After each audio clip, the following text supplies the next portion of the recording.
Isang mapagpalang araw po sa inyong lahat. Ngayon po ay April 29, 2026, Miyerkules.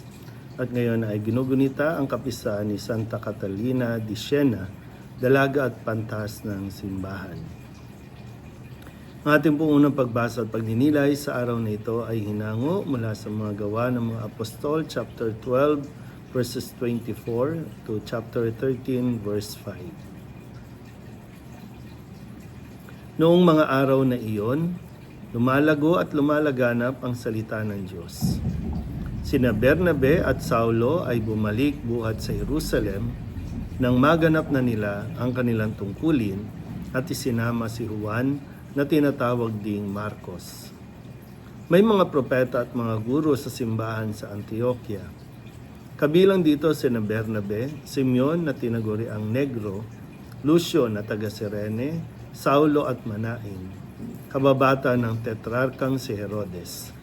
Samantalang sila'y nag-aayuno at sumasamba sa Panginoon, sinabi sa kanila ng Espiritu Santo, ibukod ninyo sina Bernabe at Saulo. Sila'y hinirang ko para sa tanging gawaing inilaan ko sa kanila. Pagkatapos silang mag-ayuno at manalangin, ipinatong nila sa dalawa ang kanilang mga kamay at sila'y pinayaon. Kaya't bumaba sa Seleucia sina Bernabe at Saulo na sinugo ng Espiritu Santo at buhat dooy naglayag patungon Chipre. Nang dumating sila sa Salamina, ipinahayag nila ang salita ng Diyos sa mga sinagoga ng mga Hudyo roon. Kasama nila si Juan Marcos bilang katulong. Ang salita ng Diyos. Muli po, isang mapagpalang araw sa inyo pong lahat.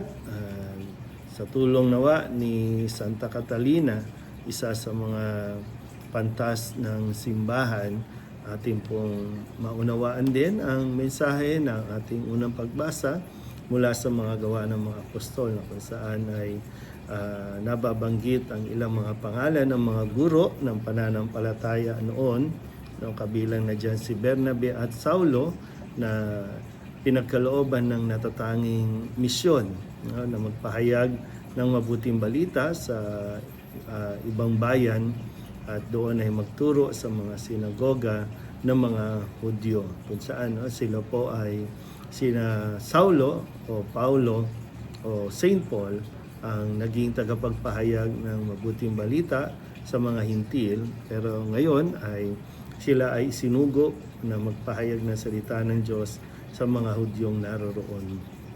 Alam kung siyempre yung karanasan nila sa pagpapahayag sa ibang lahi o sa ibang kultura na mainam din na maipahayag at maipaliwanag sa mga mismong mga Hudyo, na kung saan yung mentality nga nila noon na dapat sila lang, yung paniniwala na sila lang ang maliligtas. Pero ito nga po, dahil sa karanasan nila Bernabe at Saulo, na ipinahayag at maging ang mga hintil ay naakit na rin sa pananampalatayang Kristyanismo. Dahil sabi nga kahapon sa Antioquia, doon unang tinawag ng mga Kristiyano ang mga alagad ni Kristo. Kaya nawa, maging bukas din tayo sa kung saan tayo. Pero ang magandang bagay kasi dito, sila po ay nananalangin lagi sa kanilang misyon, na sa ganun ay kung ano man ang kanilang ginagawa ay talagang naayon sa kagustuhan ng Diyos. Sa tulong yan siyempre ng Espiritu Santo na gumagabay sa kanila. Ang malaking bahagi ng ating pananampalataya, yung paghingi ng tulong sa Espiritu Santo, ang ikatlong persona ng iisang Diyos.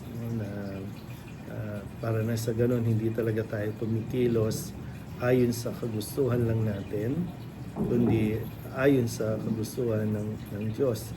At hindi laging smooth, hindi laging komportable ang magpahayag ng salita ng Diyos, lalo na sa hindi lahat ng bayan ay tumatanggap, hindi lahat ng mga tao sa isang lugar ay bukas at malawak ang kanilang pag-unawa. Kaya ko nasabi no, na hindi laging comfortable life ang pagsunod sa gawain o pagtupad sa isang misyon. At ito nga po no, na ipahayag at ipakilala ang mabuting balita, walang iba kundi ang ating Panginoong Jesucristo. Muli po, isang mapagpalang araw sa inyo po lahat.